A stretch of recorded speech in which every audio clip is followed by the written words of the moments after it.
हाँ जी, good morning. देखिए, हमारे सभी विद्वान साथियों का मैं अपने इस फिजिक्स के चैनल DCS फिजिक्स में आप सभी लोगों का स्वागत करता हूँ। देखिए बंधुजनों, हमारा ये चैनल 12th क्लास के लिए भी क्लासें प्रोवाइड करा रहा है, लेकिन आज हम लोग अपने चैनल से एक नई शुरुआत करने जा रहे हैं।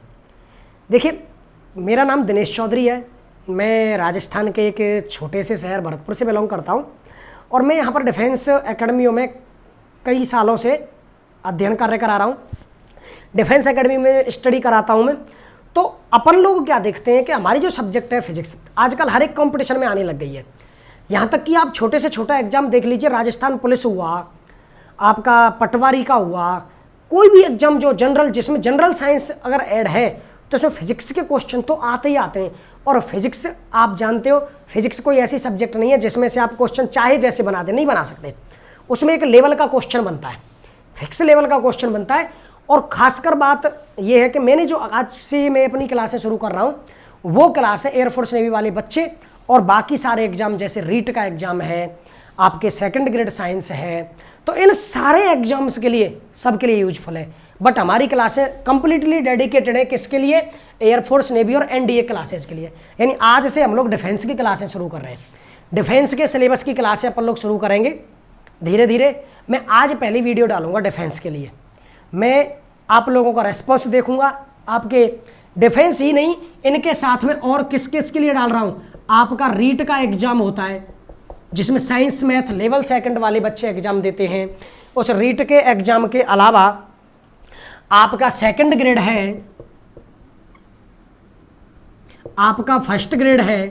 याद रखिए, ये जो टॉपिक मैं आप लोगों को करवाऊंगा ये सारे टॉपिक आपके सबके सिलेबस में है, तो ये टॉपिक आपके लिए इंपॉर्टेंट है। तो आप लोगों को इन टॉपिकों को ध्यान से पढ़ना चाहिए। आप ध्यान से पढ़िए, पढ़ाने की जिम्मेदारी मेरी है।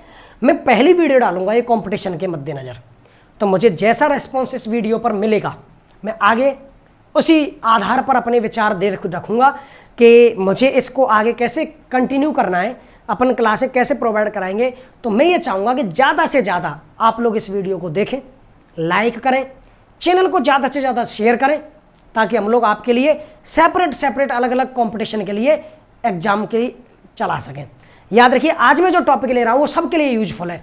राजस्थान पुलिस के एग्जाम से लेकर राजस्थान पुलिस, पटवारी, आपका SSC, आपका रेलवे एग्जाम, जितने भी एग्जाम है, REET, second grade, first grade, air force, navy, NDA, सबके लिए ये टॉपिक बहुत इंपॉर्टेंट है, जिसका नाम है डॉपलर इफेक्ट। क्या है, हम लोग इसके बारे में पढ़ते हैं। बस आप तैयार हो जाइए, ज़्यादा से ज़्यादा हमारे चैनल को शेयर कीजिए, लाइक कीजिए, सब्सक्राइब कीजिए, ताकि हम लोग आपके लिए और भी क्लासें प्रोवाइड करा सकें। याद रखिए, इस वीडियोज पे जितने ज़्यादा आप लोगों का समर्थन हमें मिलेगा, देखिए हम लोग प्रयासरत हैं अपना अस्तित्व बनाने के लिए। कुछ अस्तित्व बनाना चाहते हैं, लेकिन हमें सपोर्ट किसका चाहिए? आप लोगों का। तो आप लोग हमें सपोर्ट जितना करोगे हम लोग उतना आपके लिए मेहनत करेंगे। मेहनत करना हमारी जिम्मेदारी है। आप जैसे कहोगे आप लोगों को वैसे टॉपिक प्रोवाइड कराए जाएंगे। बस आप लोगों का सपोर्ट चाहिए, तो सपोर्ट कीजिए जितना हो सके। तो चलिए अब हम लोग बात करते हैं किसकी? डॉपलर इफेक्ट की। देखो, डॉपलर इफेक्ट जो होता है ना, ये एक ऑस्ट्रिया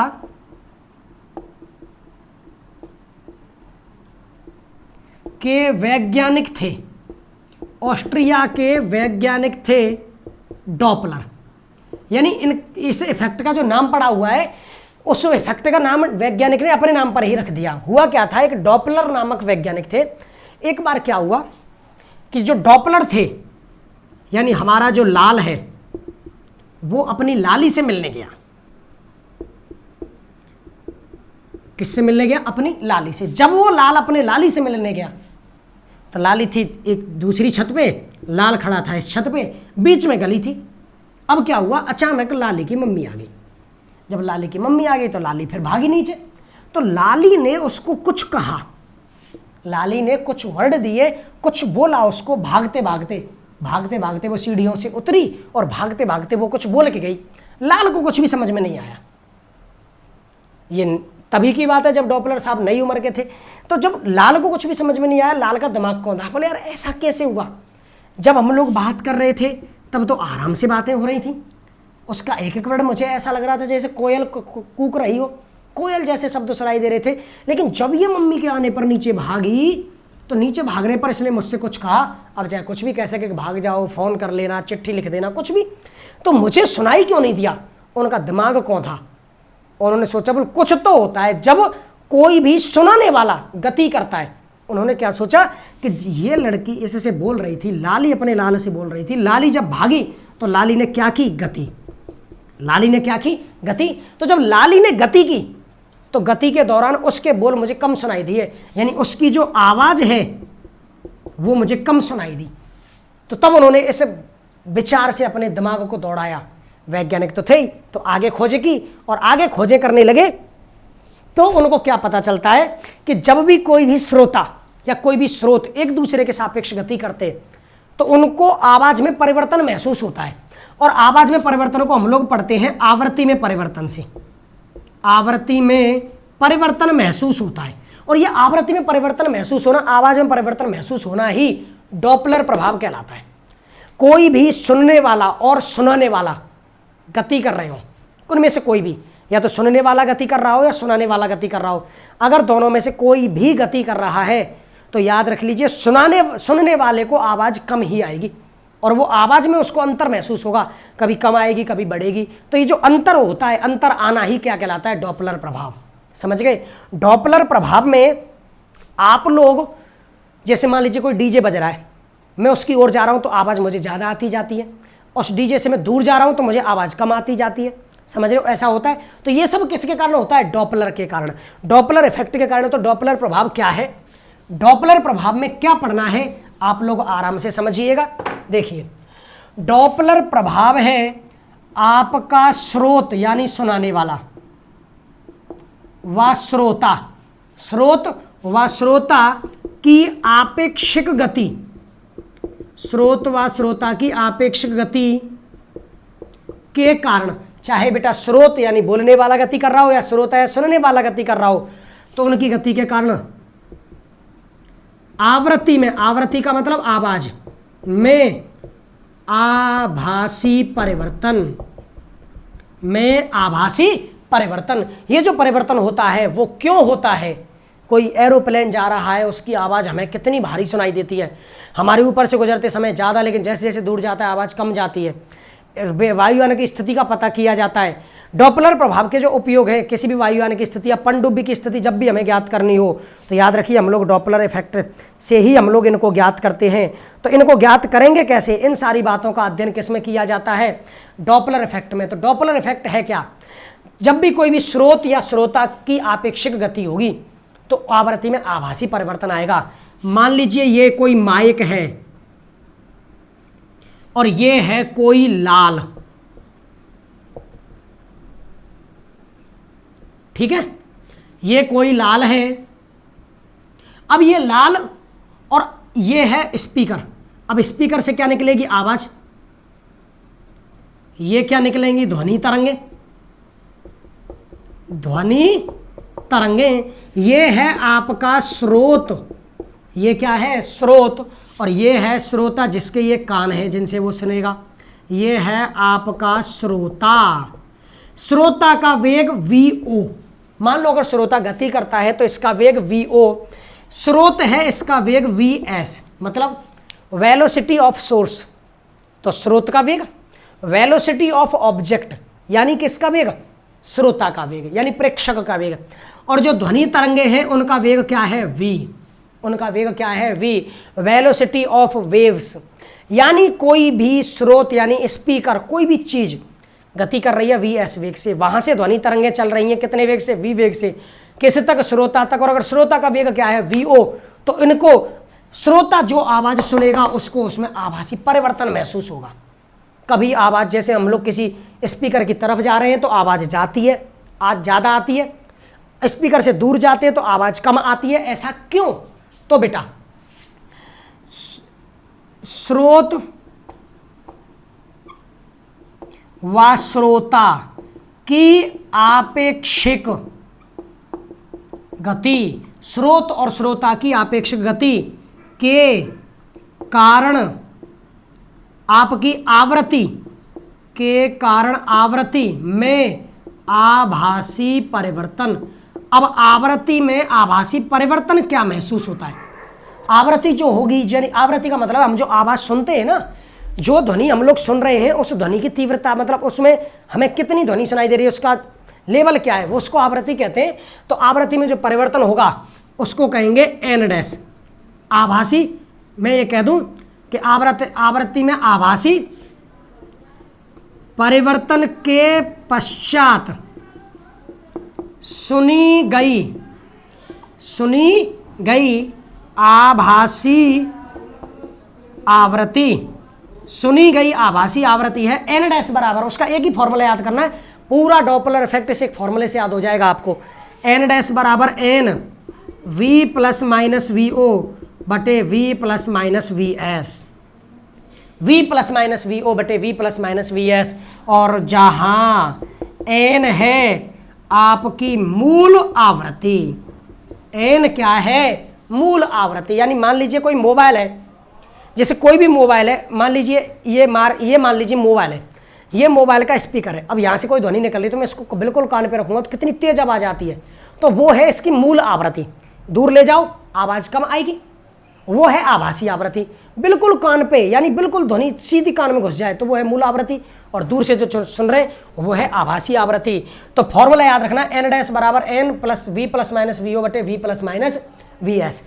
अब बात आती है कि किसकी गति करने पर क्या स्थिति होगी, वो मैं एक झटके में समझाऊंगा अभी आपको, बिल्कुल एक ही बारी में क्लियर हो जाएगा। तो आप लोग अगर नोट करना चाहते हो तो वीडियो पॉज करके नोट कर लेना, मैं इसको मिटा रहा हूं और आगे बढ़ रहा हूं। फॉर्मूला क्या याद रखना है, आवृत्ति आभासी आवृत्ति का, एन डैश बराबर N V plus minus V O बटे V plus minus V S, V plus minus V O बटे V plus minus V S. अब देखिए इस फॉर्मूले को, सबसे पहला जब आपका श्रोता स्थिर हो और स्रोत गतिशील हो, देखिए फॉर्मूला याद रखिए, एन डैश बराबर N V plus minus V O बटे V plus minus V S. अब देखिए जब श्रोता स्थिर है और स्रोत गतिशील है, सुनाने वाला गति कर रहा है और कौन स्थिर है, श्रोता सुनने वाला, तो जब सुनने वाला स्थिर है तो वी ओ का मान क्या हो गया, 0, वी ओ का मान 0। तो आपका एन डैश बराबर N V plus minus V O का मान 0 बटे V plus minus V S. तो एन और वी बटे V plus minus V S, ये फॉर्मूला निकला। अब इसमें भी पॉइंट, यदि आपका स्रोत गतिशील है, स्रोत श्रोता के पास आ रहा हो, कैसा आ रहा हो, पास। आप सोचिए श्रोता स्थिर है और स्रोत गतिशील है, मैं खड़ा हुआ हूं और किसी शादी की निकासी निकल रही है और वो उस गली में थी, उस गली से गति करते हुए उसका डीजे मेरे सामने होकर निकला, मैं स्थिर हूं और स्रोत गतिशील है, तो मेरा वेग 0, तो मेरे द्वारा सुनी गई आभासी आवृत्ति में परिवर्तन एन बराबर वी बटे V plus minus V S. लेकिन जब वो मेरे पास आएगा, आप सोचो जब वो मेरे पास आएगा तो मुझे आवाज़ बढ़ती हुई महसूस होगी, कम, बढ़ती हुई महसूस होगी। तो आवृत्ति का फॉर्मूला एन वी बटे, नीचे कौन सा चिन्ह लूं कि आवृत्ति का मान बढ़ जाए, फॉर्मूले 2 हैं, वी बटे V plus minus V S. अब इसमें से कौन सा चिन्ह लूं कि इसका मान बढ़ जाए। नीचे जब चिन्ह माइनस होता है, जब राशियां घटती हैं, देखो अगर मैंने माइनस चिन्ह ले लिया तो ये इसमें से घट रहा है, तो नीचे वाली राशि छोटी, छोटी राशि का भाग दोगे उत्तर आएगा बड़ा, कैसा आएगा, बड़ा, यानी आवृत्ति बढ़ेगी, आवृत्ति बढ़ेगी। यदि आपका स्रोत दूर जा रहा हो, अब आपका डीजे मेरे पास से आकर अब दूर जा रहा है तो आवाज़ बढ़ती हुई महसूस होगी, कम होती, हम तो कहते चलो भाई अब घर सोएंगे आराम से, तो कम होती हुई महसूस होती है।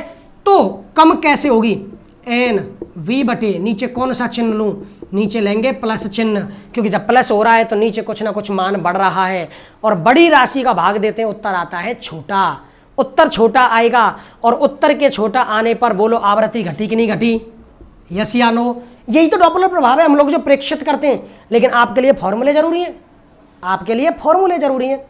तो इसका मतलब ये हुआ कि जब कोई भी स्रोत गति कर रहा हो और यानी सुनने वाला रुका हुआ हो और सुनाने वाला गति कर रहा हो, सुनाने वाला पास आएगा आवृत्ति बढ़ेगी, दूर जाएगा आवृत्ति घटेगी। क्लियर। अब उसके बाद में देखिए, अब कौन स्थिर हो, अब आपका स्रोत स्थिर हो और श्रोता गतिशील हो। मैं सुनने वाला गति करूंगा और स्पीकर यानी जो सुनाने वाला है वो रुका हुआ है, तो बेटा जब स्रोत स्थिर है तो Vs का मान 0, Vs का मान 0। तो अब सोचिए, एक बिजली के पोल पर स्पीकर लगा हुआ है, सुबह सुबह आरती चल रही है, रामधुन चल रही है, उस पर सुबह सुबह आरती चल रही है और मैं सुबह सुबह घूमने जा रहा हूँ। तो जब मैं पोल की ओर जाऊँगा, मैं गति कर रहा हूँ, पोल रुका हुआ है, जब मैं पोल की ओर जाऊँगा तो आवाज़ घटती हुई महसूस होगी, बढ़ती हुई आवाज़ बढ़ती हुई, और जब पोल से दूर जाऊँगा तो आवाज़ घटती हुई। कैसे? जब स्रोत स्थिर है और श्रोता गतिशील है तो स्रोत का वेग हो गया 0। फॉर्मूले में मान रखो V प्लस माइनस VO बटे V प्लस माइनस VS का मान 0। तो बोलो क्या बचेगा? V प्लस माइनस VO बटे V।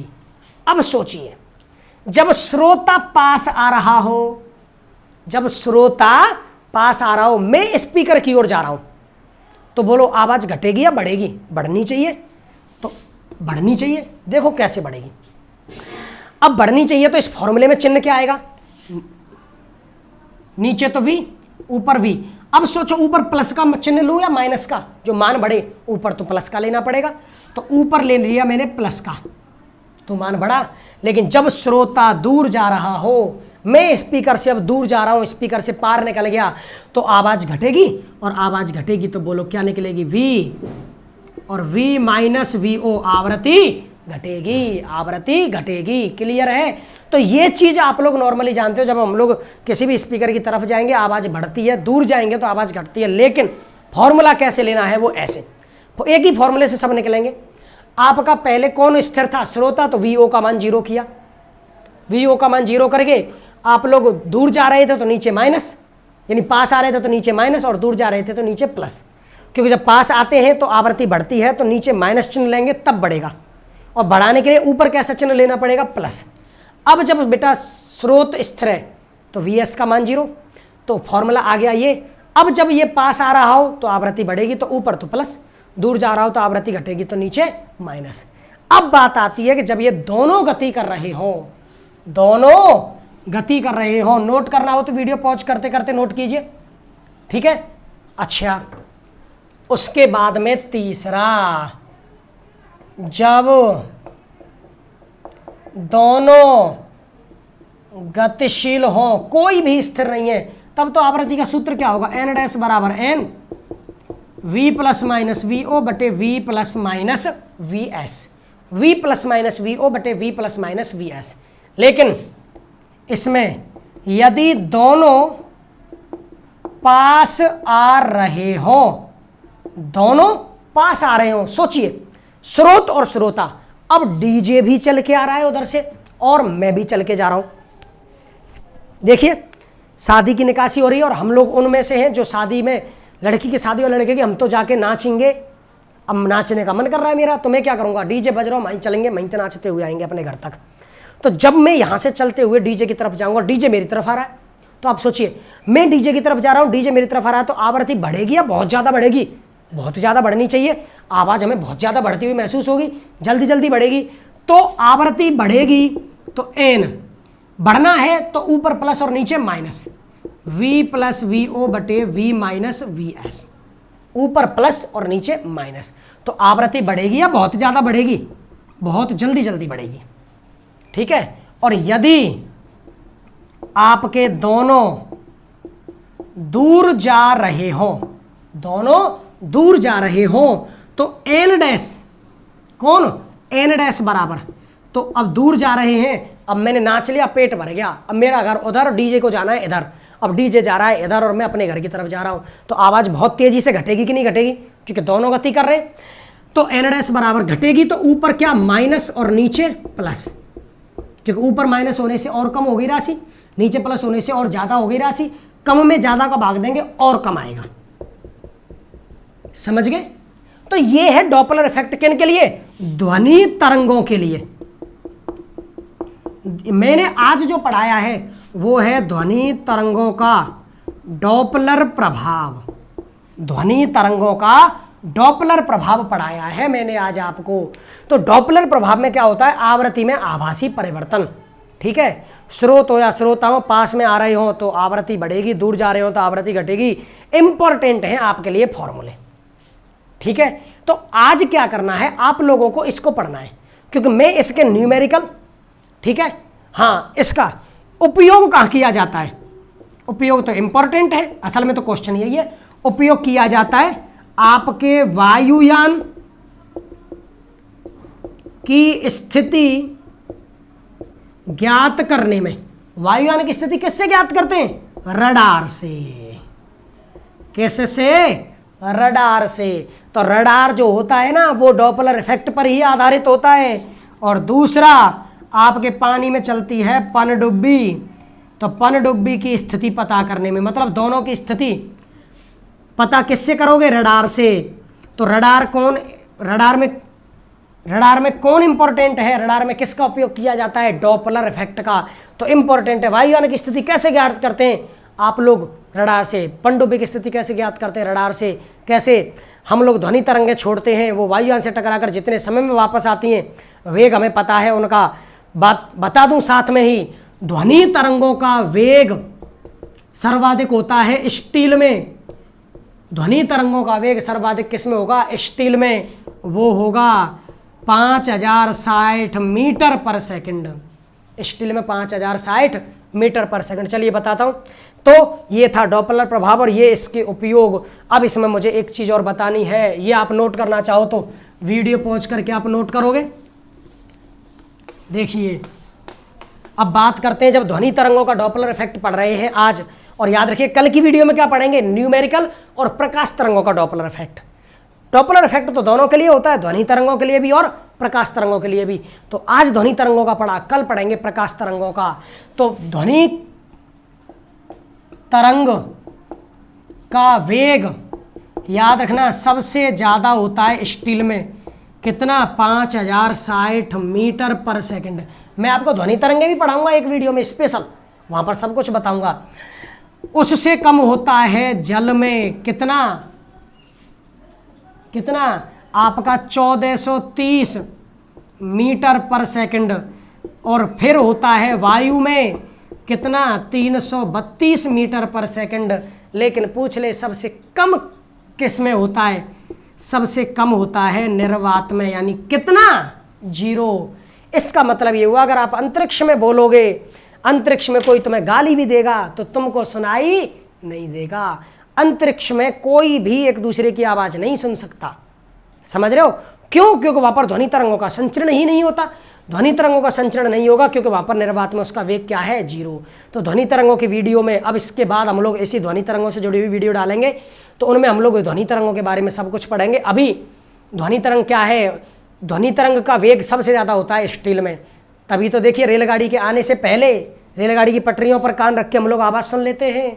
तो सबसे ज़्यादा स्टील में 5060 मीटर पर सेकंड, फिर जल में 1430, फिर वायु में 332 और निर्वात में 0। निर्वात में ध्वनि तरंगें संचरित नहीं होती, उनकी आवाज़ नहीं आती। आपको पता है ब्लू व्हेल मछली ध्वनि तरंगों के तरीके से ही तो अपना संचार करती है, क्योंकि जल में उसका वेग 1430 मीटर पर सेकंड होता है ध्वनि तरंगों का। समझ गए? तो आज आप लोगों को डॉपलर प्रभाव को पढ़ना है। कल हमारी फिर वीडियो आएगी और कल वाली वीडियो आना डिपेंड करेगा हमारी आज की वीडियो के रेस्पॉन्स पर। तो आप लोग ज़्यादा से ज़्यादा शेयर कीजिए, सब्सक्राइब कीजिए, लाइक कीजिए और हम लोगों को मेहनत करने के लिए प्रेरित कीजिए। हमारा सपोर्ट आप करते ही रहिए। तो कल हम लोग पढ़ेंगे बेटा प्रकाश का डॉपलर प्रभाव और इस टॉपिक के न्यूमेरिकल, फिर ध्वनि तरंग वगैरह वगैरह आगे बढ़ेंगे। तो कल तक के लिए आप इस टॉपिक को ढंग से समझिए। फॉर्मूले याद करना बहुत इंपॉर्टेंट है, फॉर्मूले याद होने चाहिए क्योंकि कल मैं न्यूमेरिकल कराऊंगा। फॉर्मूला पर ही न्यूमेरिकल होंगे तो सभी फॉर्मूले याद कीजिए, उनको बनाना सीखिए, कैसे बनाते हैं, किसको 0 करना है, किसको क्या करना है। तो इनको याद करके आज की सभाओं को हम यहीं पर समाप्त करते हैं। कल फिर मिलते हैं आपसे। जय हिंद, जय भारत।